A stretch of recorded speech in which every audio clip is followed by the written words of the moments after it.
Oke, Assalamualaikum warahmatullahi wabarakatuh. Perkenalkan nama aku Muhammad Rafal Fauzan dengan 3 digit NIM terakhir 053. Aku dari Universitas Diponegoro dengan program studi Teknologi Rekayasa Otomasi. Di sini aku akan menjelaskan tentang kontrol PID motor DC menggunakan Simulink. Daripada kita kebanyakan basa-basi, langsung saja kita ke penjelasannya nih teman-teman. Nah, apa sih itu PWM? Nah, untuk PWM itu adalah metode pengaturan kecepatan motor DC dengan cara mengubah lebar pulsa digital, sinyal digital yang diberikan ke motor. Nah, biasanya besaran duty cycle PWM itu akan menentukan tegangan rata-rata yang diterima oleh motor. Nah, sehingga semakin besar duty cycle, maka motor berputar akan semakin cepat. Nah, begitupun dengan sebaliknya, dalam sistem kontrol PID ini, keluaran pengendali PID itu akan diubah menjadi sinyal PWM yang nantinya itu akan berfungsi sebagai aktuator untuk mengatur kerja motor dari DC. Untuk rumus duty cycle-nya sendiri di sini ada waktu dalam kondisi on dibagi dengan total periode sinyal PWM-nya. Nah, untuk total periodenya didapat dari waktu sinyal saat kondisi on ditambah waktu sinyal saat kondisi off. Nanti akan dikali 100. Habis itu setelah periode total diketahui maka dibagi dengan waktu sinyal dalam kondisi on lalu dikali 100%. Sini untuk prinsip kerjanya, ya biasa untuk prinsip kerjanya itu ya, yang mengubah lebar pulsa sinyal digital waktu on dan waktu off dalam periode yang tetap. Nah, bukan mengubah tegangannya ya, ini bisa untuk mengontrol daya rata-rata yang akan dikirim ke beban. Nah, sehingga untuk mengontrol kecepatan motor, bukan untuk sih, bisa untuk mengatur dan mengontrol kecerahan dari motor, terus kecerahan LED dan lain sebagainya. Nah, di sini ada encoder. Encoder tuh apa sih? Itu tuh sensor ya yang digunakan untuk mengubah gerakan mekanik. Nah, prinsip kerjanya itu dipasang pada poros yang berputar, lalu nanti dia akan menghasilkan pulsa sinyal dan jumlah dan frekuensi dari pulsanya itu akan digunakan untuk menentukan posisi, kecepatan dan juga arah. Nah, di sini ada aplikasi yang akan kita pakai untuk encoder adalah sistem kontrol motor DC. Nah, di sini kita masuk ke kontrol PID. Nah, kontrol PID itu apa sih? Jadi kontrol PID itu adalah metode pengendalian sistem yang menggunakan 3 komponen utama. Itu ada proporsional, integral, dan juga derivatif. Nah, ini tuh untuk apa sih? Untuk meminimalkan selisih antara nilai keluaran sistem dan nilai yang akan diinginkan. Ataupun bisa disebut dengan set point. Nah, sekarang dari komponen proporsional, integral, dan derivatif ini pasti ada fungsinya dong. Nah, untuk proporsional itu tuh berfungsi mempercepat respon sistem terhadap error. Nah, untuk komponen integral itu akan menghilangkan error sisa dengan mengakumulasikan error dari waktu ke waktu. Nah, untuk komponen derivatif itu dia berfungsi untuk meredam perubahan yang terlalu cepat agar sistem bisa lebih stabil. Nah, dengan adanya 3 kombinasi seperti ini, maka kontrol PID itu bukan bisa sih, lebih ke mampu sekali untuk menghasilkan respon sistem yang cepat, akurat, dan juga stabil. Nah, di PID ini ada yang akan kita lakukan pada percobaan praktikum ini adalah PID encoder atau posisi dan juga PID speed atau kecepatan. Nah, untuk PID encodernya itu sendiri itu adalah metode kontrol PID yang menggunakan sinyal encoder sebagai umpan balik posisi ataupun juga sudut putar dari motor itu sendiri. Nah, sehingga PID itu akan bekerja untuk mengatur agar posisi motor sesuai dengan set point yang diinginkan secara akurat tentunya. Nah, kita lanjut ke PID kecepatan ataupun speed. Nah, itu tuh apa sih? Itu tuh adalah metode kontrol PID yang menggunakan data kecepatan motor atau RPM dalam satuannya yang akan diperoleh dari encoder sebagai umpan balik sehingga PID ini tuh berfungsi untuk menjaga kecepatan ya, sama seperti namanya speed, nah makanya dia akan berhubungan dengan kecepatan gitu. Makanya untuk menjaga kecepatan putar motor DC agar tetap stabil sesuai nilai referensi meskipun nanti akan terjadi perubahan bebannya. Nah, di sini kita menggunakan function none to zero ya di rangkaian menggunakan MATLAB-nya. Nah, none to zero itu buat apa sih sebenarnya? Nah, none to zero itu adalah fungsi yang digunakan untuk mengubah nilai none atau not a number menjadi nilai nol. agar sinyal dalam sistem kontrol itu tetap valid dan dapat diproses. Nah, nilai number ini biasanya tuh muncul ketika apa ya, terjadi pada operasi matematika yang tidak terdefinisi, seperti pembagian dengan nol yang hasilnya itu tidak terdefinisi. Nah, data encoder itu yang belum terbaca saat simulasi baru dimulai. Nah, atau gangguan pembacaan pada sinyal sensor. Gitu. Nah, pada sistem kontrol PID itu sendiri, keberadaan keberadaan nilai NaN ini atau not a number itu tuh sangat berbahaya ya, karena bisa menyebabkan keluaran PID itu menjadi tidak terdefinisi, sama seperti namanya not a number. Gitu. Nah, kalau tidak terdefinisi, maka simulasinya akan berhenti atau respon motor tuh bisa menjadi tidak stabil gitu. Oleh karena itu, nilai NaN itu perlu diganti dengan angka 0 ataupun dengan 0 agar sistem tuh bisa berjalan secara kontinu dan juga stabil gitu. Kurang lebih untuk NaN to zero itu fungsinya seperti itu. Nah, ada juga saturation and integral anti wind up. Nah, kita bedah dulu di satu-satu. Untuk saturation, sama seperti namanya saturation, saturasi. Nah, dia itu berfungsi untuk membatasi nilai sinyal keluaran kontrol agar tidak melebihi batas fisik sistem. Nah, pada motor DC, sinyal keluaran PID itu biasanya akan berupa duty cycle PWM yang biasanya hanya boleh berada pada rentang tertentunya. Misalnya dari 0 sampai 100%. Nah, jika keluaran PID itu tuh melebihi batas, nah block saturation tuh biasanya memastikan sinyal tuh biasanya akan ada berada di dalam rentang yang diizinkan sehingga motor dan driver itu tidak mengalami kerusakan serta model simulasi tetap akan menjadi realistis gitu. Dia tuh akan singkatnya dia itu membatasi nilainya gitu loh supaya tidak melewati batas tertentu. Uh, nah, untuk apa ya? Untuk mengurangi apa ya? Tingkat kerusakan gitu. Mencegah kerusakan yang terjadi pada motor. Nah, selanjutnya ada integral anti wind up. Nah, ini tuh untuk apa sih? Itu tuh untuk mencegah terjadinya integral. Itu tuh kondisi ya apa ya? Itu tuh kondisi ya. Kondisi ketika bagian integral PID itu terus menjumlahkan error saat keluaran kontrol sudah mencapai batas saturasi. Nah, kalau nggak ada anti wind up, nah nilai integral itu dapat menjadi sangat besar sehingga menyebabkan overshoot. Nah, dan respon sistemnya akan menjadi lambat saat keluar dari kondisi jenuhnya. Dengan anti wind up, akumulasi integral itu akan dibatasi ataupun dikoreksi ketika saturasi terjadi. Nah, sehingga respon sistem itu akan menjadi lebih stabil dan cepat kembali ke set point yang sudah ditentukan dan juga sesuai dengan perilaku nyata pada motor DC.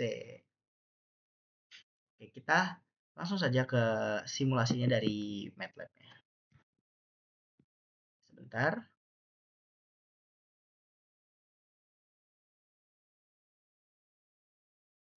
Oke, di sini.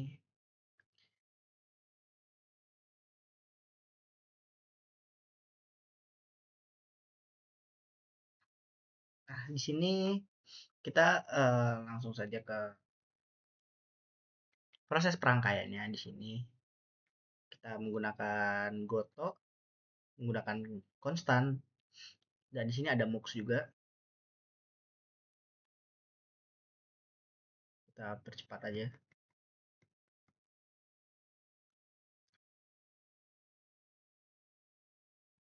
Kita percepat saja. Di sini kita melakukan rangkai-rangkai seperti biasa.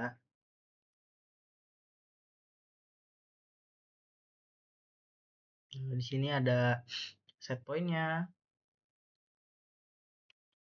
Jadi nanti yang akan diubah dalam percobaan 1 dan percobaan 2 itu hanya di uh, output nilainya nanti, yaitu ada di encoder dan juga di speed ya teman-teman. Nah, ini maaf aku percepat saja untuk meminimalisir waktu yang terlalu lama. Mohon maaf sebelumnya jika saya menggunakan video rangkaiannya karena rangkaian ini udah dibentuk, udah direkam pada saat praktikum itu sedang berjalan. Jadi sini kita akan mereview kembali hasil rangkaian yang sudah kita buat. Seperti ini. Di sini uh, untuk hasil rangkaiannya dan untuk hasil gelombang outputnya dan scope-nya itu nanti ada di sini. Nah, Di sini sudah selesai untuk hasil rangkaiannya. Di sini bisa kita lihat sebentar. Di sini bisa kita lihat dari percobaan pertama. Ini percobaan yang kita gunakan adalah percobaan speed, teman-teman ya. Dan di sini ada Nantu Zero yang seperti aku jelaskan tadi. Nanti penggunaan Nantu Zero tuh cukup penting ya, seperti yang tadi supaya menghindari adanya ketidakstabilan sebuah sistem, teman-teman. Oke, kita lanjut aja. Di sini untuk rangkaiannya yang sudah kita buat.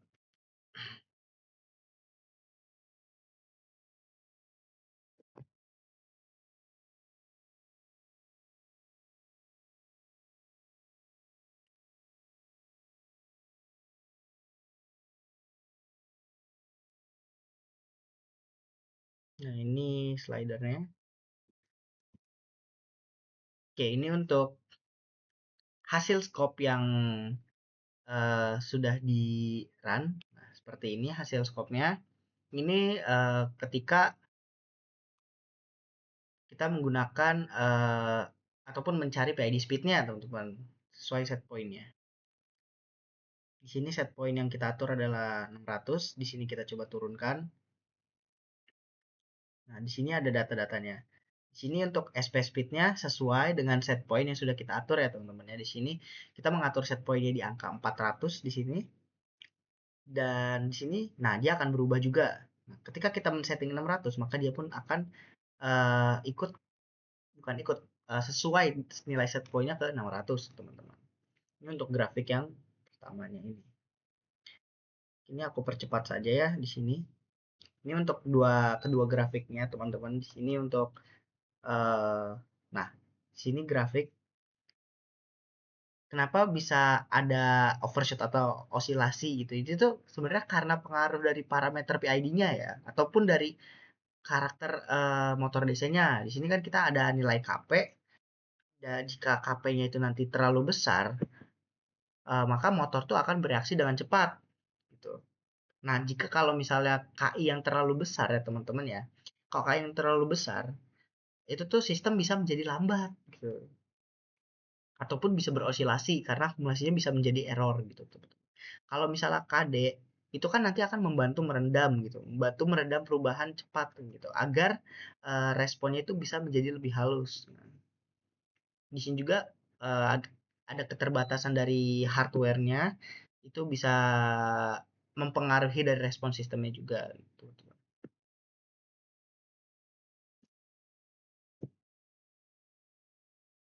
Oke, di sini aku percepat saja.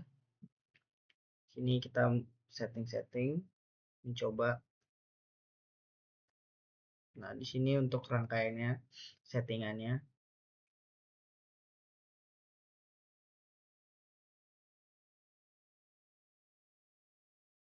Di sini kita coba untuk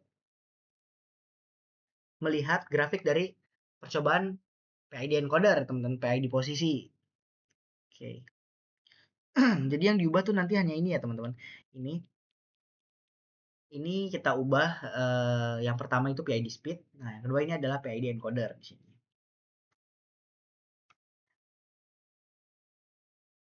Oke, di sini.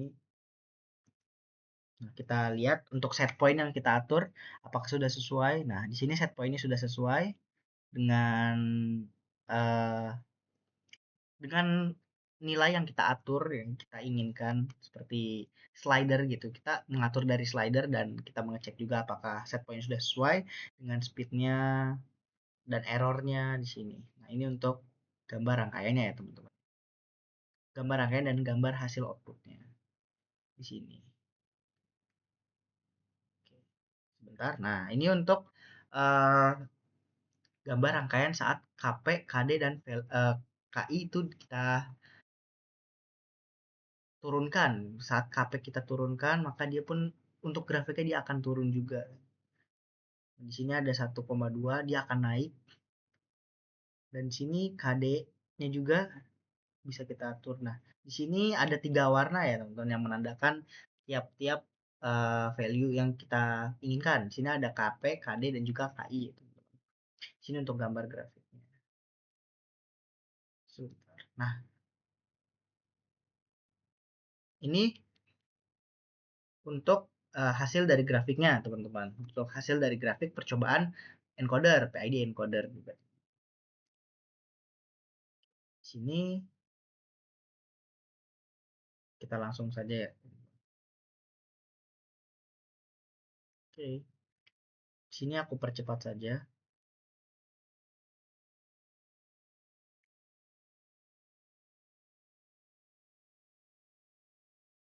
Oke. Sudah.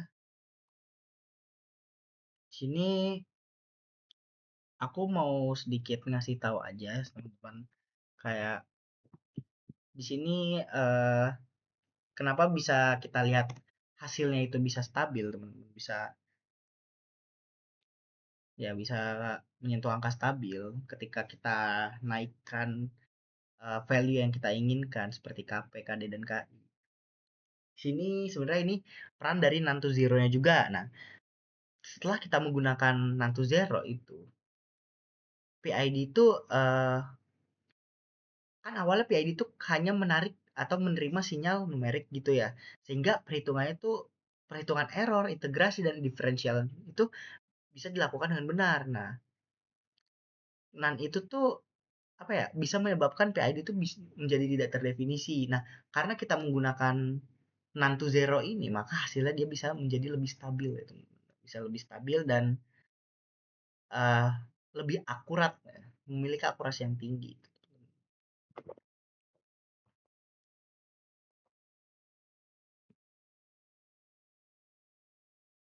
Nah, di sini kan ada KP, KD, dan KI ya.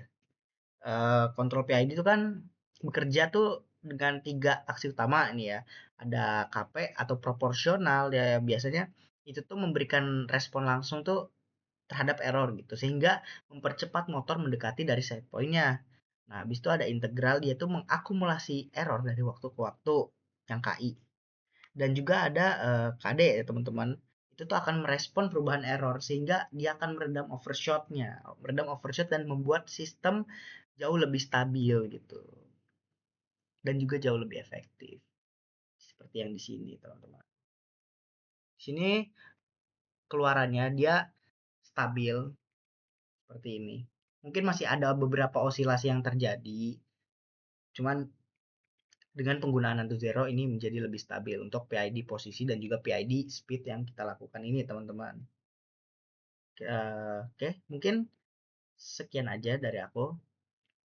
Di sini untuk hasilnya, dan di sini untuk contoh dokumentasi dari praktikum yang kita lakukan. Mohon maaf kalau miring, teman-teman. Di sini seperti ini hasilnya. Seperti itu. Dan sini untuk motornya, dia berjalan, bekerja, berputar dengan sesuai dengan arah jarum jam, sesuai dengan slider yang kita atur. Oke, mungkin itu aja sih dokumentasi dari kelompok aku dan juga dari aku. Oke, terima kasih sudah mau mengklik dan mendengarkan penjelasan dari aku yang mungkin masih ada salah penyebutan, salah penjelasan, dan salah kata. Kurang lebihnya aku minta maaf karena aku juga masih dalam proses pembelajaran. Kita sama-sama belajar di sini. Aku tidak ingin mengajarkan, tapi kita di sini posisinya sama-sama belajar. Koreksi jika ada salah penjelasan dan salah kata yang aku tidak sengaja ataupun dengan sengaja aku menyebutkannya. Sekian, terima kasih. Assalamualaikum warahmatullahi wabarakatuh.